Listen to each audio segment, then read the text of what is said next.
Kita bahas lebih dalam, pemirsa, bersama dengan Wakil Ketua Komnas Perempuan Ratna Bataramunti. Selamat malam Mbak Ratna, Assalamualaikum. Selamat malam Mas Yudi, waalaikumsalam. Terima kasih banyak Mbak Ratna sudah berkenan berbagi di Sindo Prime. Mbak Ratna, dengan situasi yang dialami korban tadi kita dengarkan bersama ya, bagaimana yang Anda lihat, apa yang harus didapatkan yang terbaik untuk korban saat ini dan kondisi luka separah itu, dan menyikapi akhirnya pelaku ditangkap akan tetapi fisiknya masih sempurna, tidak seperti korban yang dia aniaya? Iya, saya kira hak korban ya yang harus segera dipenuhi, hak atas pemulihan ya. Pemulihan itu tidak hanya fisiknya ya, karena dia mendapatkan penganiayaan berat, tapi juga secara psikologisnya, psikisnya. Dia pasti mengalami trauma gitu ya, dan juga dalam kasus-kasus ini kan kasus-kasus kekerasan dalam pacaran ya, dalam relasi pacaran, itu merupakan satu jenis kasus yang tertinggi kedua ya setelah KDRT di dalam relasi personal. Jadi di Komnas Perempuan kita pengaduan Komnas Perempuan itu kita mendata setiap tahun itu dalam relasi kekerasan terhadap perempuan berbasis gender dalam relasi personal itu tertinggi setelah KDRT itu adalah kekerasan dalam pacaran. Ya, jadi ini kita menempatkannya ini bukan kekerasan atau kasus kejahatan biasa, karena ada relasi intim ya antara pelaku dan korban, relasi ketergantungan secara emosional gitu ya, yang itu rentan ya korban mengalami berbagai bentuk kekerasan. Seperti fisik, lalu psikis ya, dan juga kalau dalam ceritanya kan ada ekonomi juga ya, jadi dia menguasai keuangan identitas korban ya, uang. Ya, nah dan kemudian ini juga belum terungkap ya, apakah ada kekerasan seksualnya di situ? Ya karena biasanya kan mereka dewasa dan ada relasi intim ya, dan selama 3 tahun itu saya mengkhawatirkan kemungkinan adanya juga relasi kekerasan seksual. Nah, jadi kalau sampai dia disekap dan selama hampir 3 tahun ya, nah itu kemungkinan juga ada kekerasan seksual dan itu bisa masuk ke dalam bentuk perbudakan seksual ya, yang dialami korban, sehingga kita bisa menerapkan Undang-Undang Tindak Pidana Kekerasan Seksual pasal 13 ya, hukumannya sampai maksimal 15 tahun gitu. Jadi itu yang saya khawatirnya masih ada bentuk-bentuk kekerasan yang dialami ya. Tapi karena masyarakat kita itu menganggap itu aib, kadang-kadang itu mungkin belum terungkap gitu. Karena tadi ada relasi, tadi relasi pacaran, relasi intim ya, yang itu kemungkinan juga bisa intim secara seksual gitu.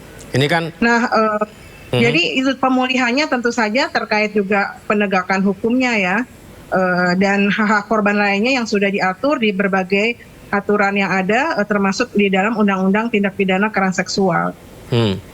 Ini kan kita lihat kondisinya begitu memprihatinkan, menyesakkan kita semua. Ada penganiayaan di sana, ada ancaman di sana. Tadi Mbak Ratna sampaikan ada potensi dugaan kekerasan seksual juga di sana. Artinya potensi hukuman-hukuman apa saja yang harus diterima dan harus diberikan kepada pelaku ini, Mbak Ratna? Iya, yang jelas itu penganiayaan berat ya, dan saya kira dengan dia tuh 3 tahun itu kan pasti bukan penganiayaan yang biasa ya, itu juga ada perencanaan gitu ya. Nah itu kalau lihat di KUHP itu bisa terkena 12 tahun ya untuk yang penganiayaan berat itu. Dan saya kira tadi dengan adanya juga kekerasan seksual itu bisa masuk perbudakan seksual ya, itu bisa sampai 15 tahun. Nah sayangnya memang KUHP kita itu kan belum mengenal ini ya, karena belum ada undang-undang khususnya ya terkait kekerasan dalam pacaran ini. Nah, seperti KDRT, kekerasan dalam rumah tangga itu kan juga ada relasi intimnya, relasi yang tidak mudah ya. Kita biasanya itu karena konstruksi gender di masyarakat kita yang timpang antara laki-laki dan perempuan, itu relasinya juga setara ya. Di situ ada kontrol laki-laki terhadap tadi pacarnya gitu ya, juga dominasi, dan ada relasi kuasa di situ yang memudahkan si pelaku itu benar-benar mengeksploitasi korban gitu. Nah, di kita untuk KDRT itu sudah ada undang-undangnya, Undang-Undang Penghapusan KDRT nomor 23 tahun 2004. Tapi untuk relasi pacaran kita belum punya. Gitu. Nah, saya kira ini harus ada undang-undang khusus untuk kekerasan yang memang nggak bisa ditempatkan sebagai penganiayaan biasa. Ini penganiayaan yang tidak mudah untuk terungkap ya, karena masyarakat kita juga menganggap, oh dia kan pacaran, itu ada suka sama suka. Nah itu. Gitu, ngapain kita mengintervensi? Itu kan hubungan suka sama suka, orang dewasa lagi kan gitu ya. Nah, sehingga kita itu, lingkungan kita itu nggak aware gitu, nggak ada pencegahan ya. Harusnya kan ini ada misalnya dia dikontrol, diputus hubungan dengan keluarga. Nah ini kan sebenarnya sesuatu yang itu tidak wajar gitu ya. Dan kemudian dia dengan teman-temannya gitu ya. Kemudian di lingkungan dia tempat kos. Nah itu kan juga harusnya ada semacam pengawasan ya dari lingkungan ya terhadap hal-hal yang memang tidak wajar gitu ya. Ketika orang itu kegiatannya dikontrol ya, akses atau ya semua pergerakannya dikontrol oleh salah satu pihak, itu kan hal yang tidak wajar. Cuman kadang kita merasa mereka yang punya relasi pacaran ya sama lah kayak suami istri ya, dianggap oh kalau memang udah dekat ya itu kan suka sama suka, nggak mungkin ada kekerasan gitu.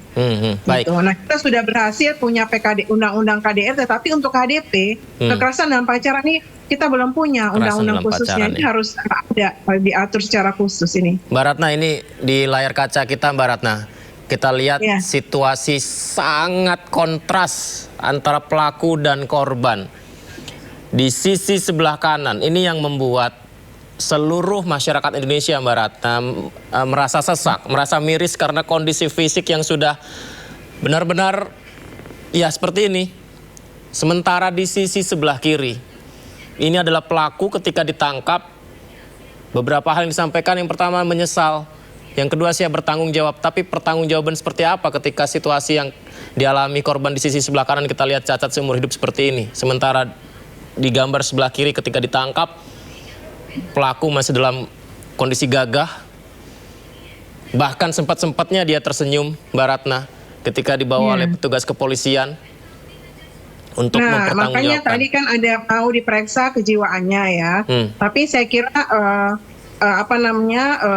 tadi ya karena ada relasi kuasa itu dia merasa dominan, merasa itu tadi pacarnya itu adalah objek kepemilikan yang bisa diperlakukan apa saja gitu ya dengan dominasi dan kontrolnya, sehingga hal yang kayak gini bukan hal yang sesuatu yang maksudnya sesuatu yang dianggap nggak normal ya. Ini bisa aja terjadi, maksudnya nih bukan sesuatu yang ini sakit jiwa gitu. Saya kira enggak ya. Tapi tadi itu karena ada konstruksi di masyarakat kita memang memposisikan perempuan itu sebagai objek ya dari kepemilikan seorang laki-laki ya, dalam hal ini dalam relasi pacaran mereka gitu ya.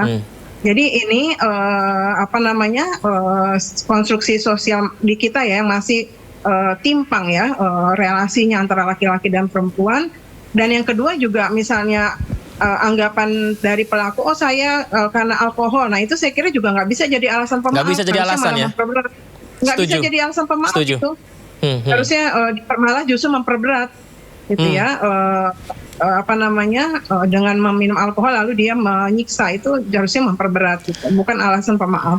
Nah yang dan juga disampaikan kira juga saya setuju misalnya dianggap oh karena dia sadis itu sakit jiwa. Saya kira kita harus lihat dari hari-hari gitu ya, apakah dia sakit jiwa gitu. Karena persoalan relasi kuasa ini memang bisa menyebabkan seseorang tiba-tiba merasa dominan tadi ya, untuk mengontrol, untuk memiliki, untuk mengeksploitasi itu bisa terjadi kepada siapa saja gitu. Nah yang menarik Mbak Ratna, ketika banyak yang memberikan tanggapan senada dengan Mbak Ratna sampaikan tadi, di media sosial ini kan responnya beragam ya. Ada satu respon yang saya ingin minta Mbak Ratna tanggapi. Komentarnya begini, kalau memang mengalami penyiksaan seperti itu, mengapa korban tidak buru-buru kabur dari pacarnya? Kalau memang awalnya suka sama suka, mengapa dia tidak melihat ada konsekuensi dianiaya dan segera kabur. Banyak yang berkomentar seperti itu juga Mbak Ratna. Bagaimana menjawabnya? Ya, itu komentar-komentar yang memang tidak melihat pada relasi pacarannya itu.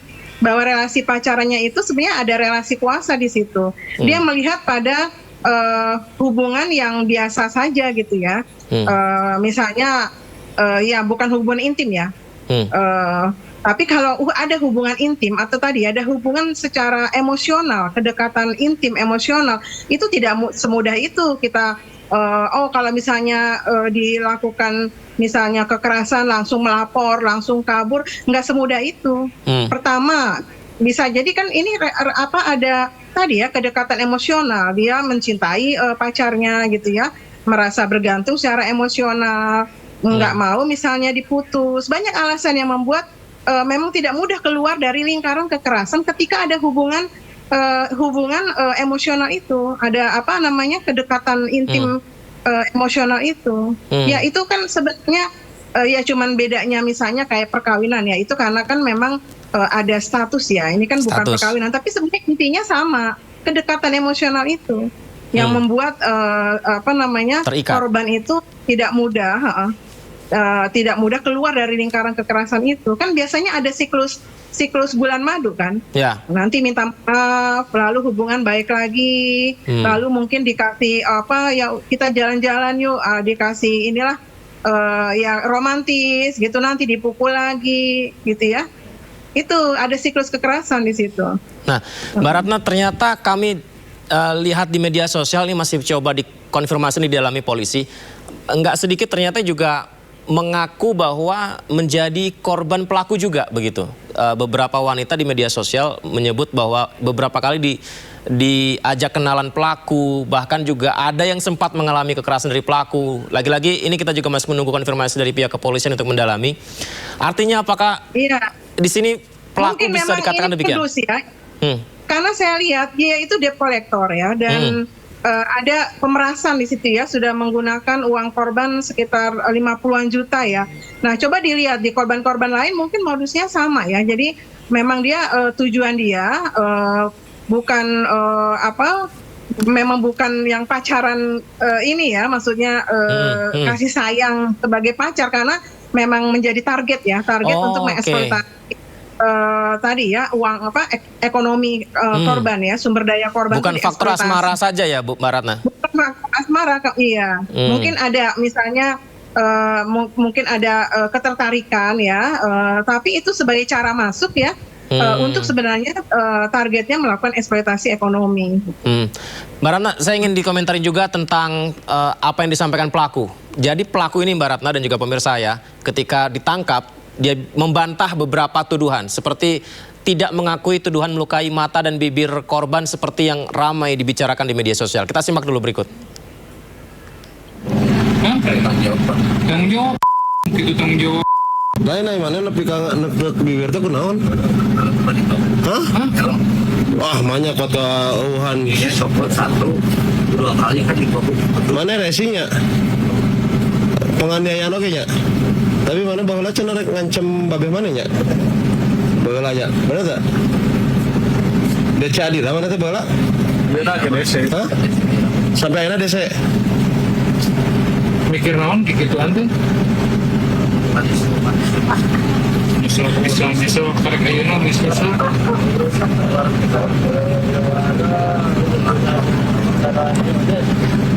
tahun lagi apa? 1 tahun tapi enggak gitu. Mikir naon mana teh? 3 tahun kan mana teh nyokap teh? 1 tahun setengah. Kemana disiksa pas nyongkel panon kumaha? Lain teh nyongkel panon mana? Hah? Saya tahu kunaon matana. Terus di kumaha? Kunaon? Pakai naon? Pakai leungeut. Dari Mbak Ratna saya simpulkan beberapa yang disampaikan dari pelaku. Pertama, dia mengaku menyesal, dia akan tanggung jawab. Kedua, mulut luka karena dipukul helm. Kemudian berikutnya, dulu saya residivis mengancam ayah, profesi debt collector, membantah 3 tahun tapi 1,5 tahun menyekapnya. bantah mencongkel mata tapi menggunakan entah maksudnya itu pakai apa gitu di sebelah tangan sini katanya. Jadi tidak ada melukai mata dengan keras. Tanggapannya Mbak Ratna? Iya, tapi pertama kan dia mengakui ya perbuatannya.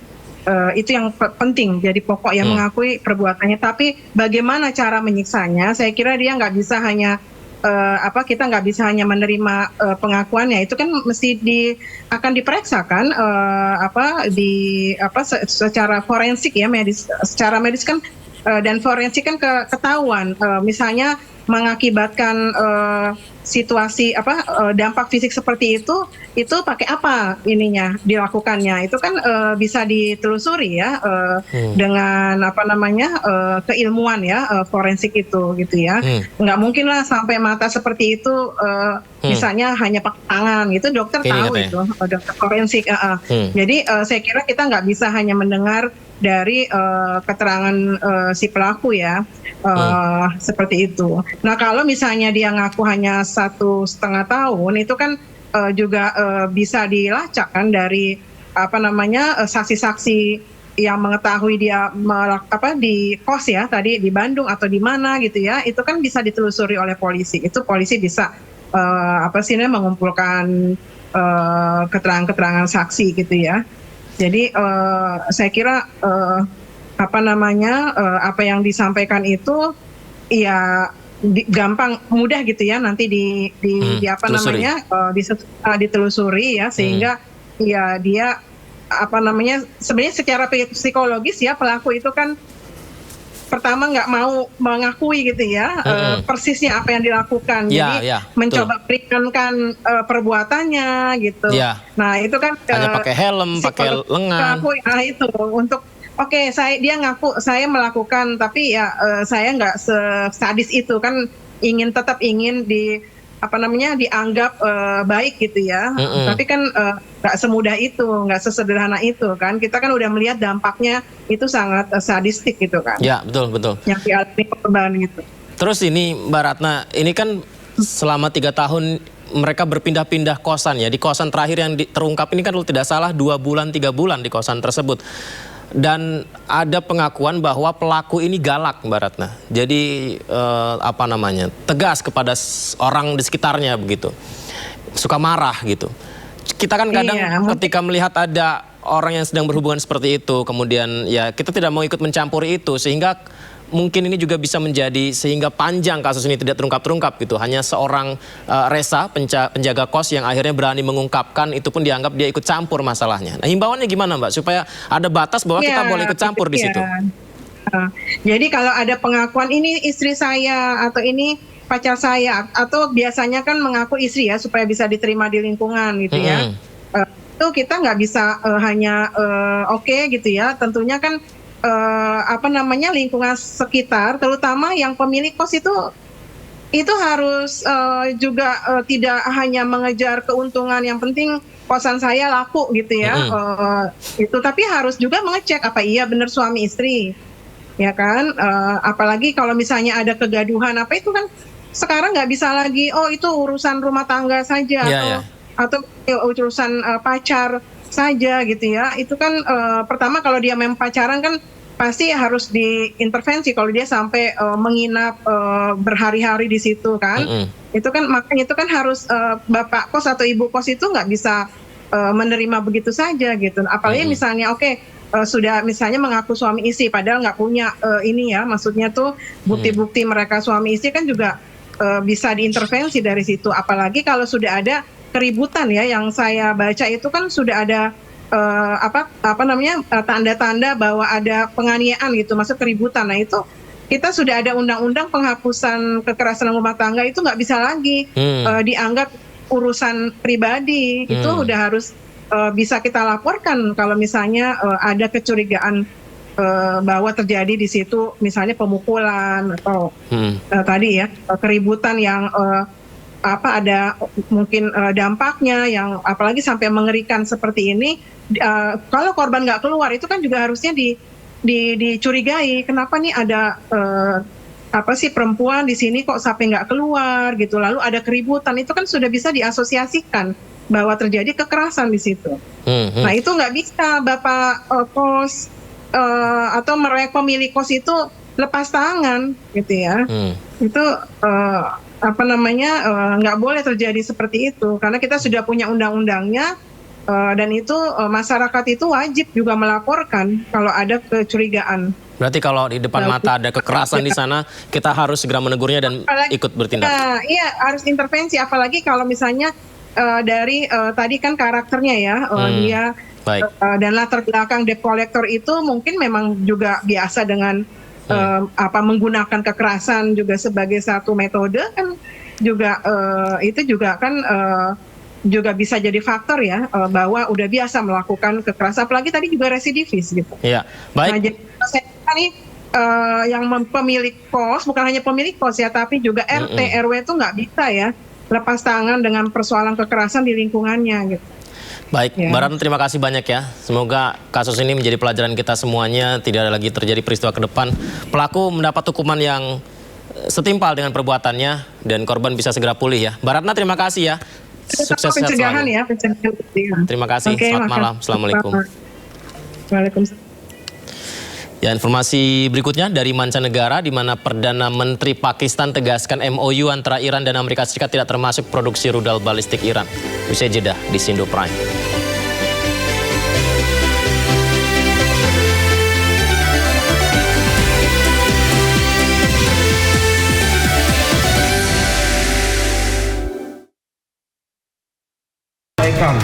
Menyesalkan diri. Cuman klien kami bilang itu baru sebagian. Jadi menyesuaikan dengan harga pasar. Kita serahkan pada aparat penegak hukum. Mengedepankan objektivitas dan juga fakta yang ilmiah. Injak juga akan tindakan yang tidak bisa diterima. Membahas setiap cerita dari banyak sudut pandang. Klarifikasi resmi kepada publik. Jangan lewatkan Inside Story. Minggu pukul 7 malam di Sindo News TV.